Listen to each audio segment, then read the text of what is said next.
Hi అండి, అందరికీ నమస్తే. నా రాక్షసుడు పార్ట్ 156. ఇక స్టోరీ చూసేద్దాం.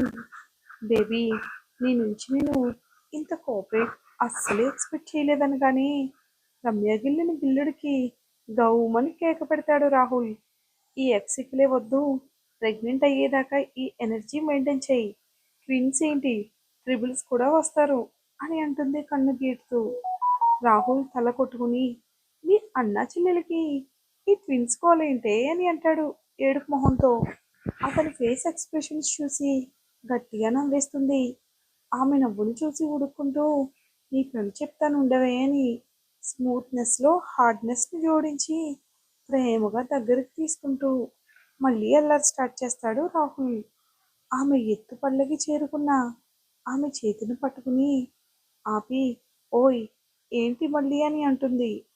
ట్విన్స్ కావాలంటే ఓవర్ టైం కష్టపడాలి బేబీ అని అంటాడు. అమ్మో, ఇంకా నా వల్ల కాదు, నా బ్యాటరీ డౌన్ అయిపోయింది, ఇప్పటికే చాలా ఓవర్ టైం చేసావు, పడుకోయి కానీ అంటుంది రమ్య. ఇప్పుడే ఎలా అంటే ఎలా బేబీ, ట్విన్స్ కావాలంటే ఈ మాత్రం కష్టపడాలని ఆమెను మాట్లాడనీయకుండా ప్రేమగా అల్లుకుపోతాడు రాహుల్. కష్టంగా ఉన్నా ఇష్టంగా భరిస్తుంది అతడి ప్రేమను. ఇక్కడ విజయ్ శపథం చేసి మరీ వస్తాడు. అసలు లేకపోయినా అసలుకి ఏ మాత్రం తగ్గని కొసర్లు తీసుకుంటానని రూమ్లోకి వస్తాడు విజయ్. వాళ్ళ గది కూడా శోభనం గదిలా డెకరేట్ చేసి ఉండడం చూసి, అసలు ఏం జరగనప్పుడు డబ్బు వేస్ట్, టైం వేస్ట్, ఎందుకు ఇదంతా అని అనుకుంటూ ఉసూరుమంటూ అందంగా డెకరేట్ చేసిన రూమ్ అంతా చూసి ఒకసారి స్వప్న కోసం చూస్తాడు మన విజయ్. రూమ్లో ఎక్కడా కనిపించకపోయేసరికి బాల్కనీలోకి వెళ్తాడు. వెనక నుంచి తన భార్యమణి అందాన్ని చూసి ముద్ద మనోహరుడైపోతాడు మన బాబు. పసుపు పచ్చ మేని ఛాయ్కి పోటీగా లెమన్ కలర్ ప్లెయిన్ శారీ కట్టి నడుము వరకు ఉన్న జడ అల్లుకుని జడ నిండా మల్లెలు తురిమి అటువైపు తిరిగి నుంచుని ఉంటుంది. మెల్లగా ఆమె వెనక వెళ్ళి రెండు వైపుల నుంచి ఆమె నడుము చుట్టేసి తన వైపు కదుముకుని భుజం మీద తల ఆంచి, ఏంటే ఇక్కడ నుంచున్నావు అని అంటాడు చాలా స్లో వాయిస్తో. ఆమె నుంచి ఏ సమాధానం రాకపోయేసరికి గాజులతో గోరింటాకుతో ముద్దుగా ఉన్న చేతిని ముద్దాడుతూ, ఏంటే మాట్లాడవు అని అంటాడు విజయ్. ఆమెని తన వైపు తిప్పుకుని ఆమె మొహంలో చూస్తాడు.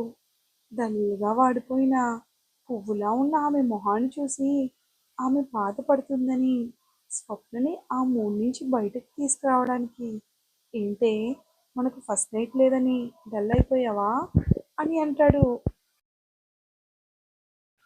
ఏం బాధపడకు, ఆ నైట్ మించిన నైట్ని సో స్వీట్గా హార్ట్గా క్రియేట్ చేద్దాం ఈ నైట్ని అని అంటాడు ఆమె లేత గులాబీ రంగులో ఉన్న పెదాలను ముద్దాడుతూ. పో బావా, నేను బాధపడుతుంటే నీకు వెటకారం మాటలు ఎక్కువయ్యాయి అంటుంది మొహం చిన్నగా చేసి. ఏయ్ స్వీటీ, వెటకారం మాటలేంటే, నేను నిజం చెప్తుంటే ఈ రాత్రిని మన జీవితాంతం గుర్తుండేలా రాత్రిగా మలుచుకుందాం అంటాడు నుదుటి మీద ముద్దు పెట్టి విజయ్. ఫస్ట్ నైట్ లేదని బాధపడ్డం ఏంటి చండాలంగా, ఫస్ట్ నైట్కి ఏ మాత్రం తగ్గని ప్లాన్లు, పనులు మన దగ్గర బొచ్చెడున్నాయి అని అంటాడు విజయ్. స్వప్న అతని వైపు చూస్తూ అయోమయంగా, అర్థం కాలే అని అంటుంది స్వప్న. అర్థమయ్యేలా చెప్తానే, ఆహా కాదు, చేసి చూపిస్తాను పద అని ఆమెను ఎత్తుకుని రూమ్లోకి తీసుకొచ్చి బెడ్ మీద విసిరేసి ఆమె మీద జంప్ చేస్తాడు విజయ్. ఒక్కసారిగా అతని బరువంతా ఆమె మీద పడేసరికి హా అని స్వప్న అరిచిన అరుపు అటుగా వెళ్తున్న శారదా సునంద చెవిని వేరే విధంగా వినిపిస్తుంది. అంతే, ఒకరు మొహాలు ఒకరు చూసుకుని, వదినా వీళ్ళేమైనా తొందరపడ్డారా అని అంటుంది సునంద టెన్షన్గా. నేను చెప్తూనే ఉన్నాను ఈ రోజుకి వాళ్ళు ఇద్దరిని వేరే గదిలో ఉంచుదామని, విన్నావా? చూడు ఇప్పుడు ఏం జరుగుతుందో ఏం జరుగుతుందో ఏంటో లోపల అంటుంది శారద. వీడి మీద నమ్మకంతో ఇద్దరిని ఒకే రూమ్లో ఉంచినందుకు నన్ను నేను అనుకోవాలని ఇద్దరూ గబారుగా డోర్ పగిలిపోయేలా బాదుతారు. అంతే, అబగా ఆమె మీద జంప్ చేసి తన అల్లరి స్టార్ట్ చేసే సమయానికి చెవులు పగిలిపోయేలా వస్తున్న సౌండ్కి విసుగ్గా లేచి, ఈ టైంలో ఎవరు అని కోపంగా లేచి, అంటే ఆ కోపం విజ్జు బాబుకి డిస్టర్బ్ చేశారని వెళ్ళి డోర్ తీస్తాడు. ఎదురుగా ఉన్న అమ్మని అత్తని చూసి, ఈ టైం ఏంటి మమ్మీ అని అంటాడు విజయ్. అతని మాటలు ఏమాత్రం పట్టించుకోకుండా విజయ్ని పక్కకు తోసి రూంలోకి దూసుకువచ్చి స్వప్నని కింద నుంచి పైదాకా తేరిపారా చూసి, అప్పుడు అమ్మయ్యా అని అనుకుంటారు ఇద్దరు.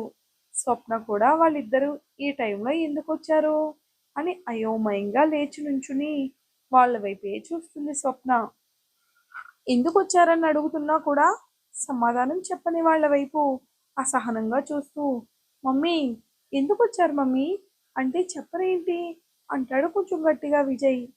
అతని వైపు ఒక్క నిమిషం చూసి సునంద స్వప్న చేతిని గట్టిగా పట్టుకుని, నువ్వు ఇవాల్టికి నా రూంలో పడుకుందువు గాని పదవే అని అంటుంది.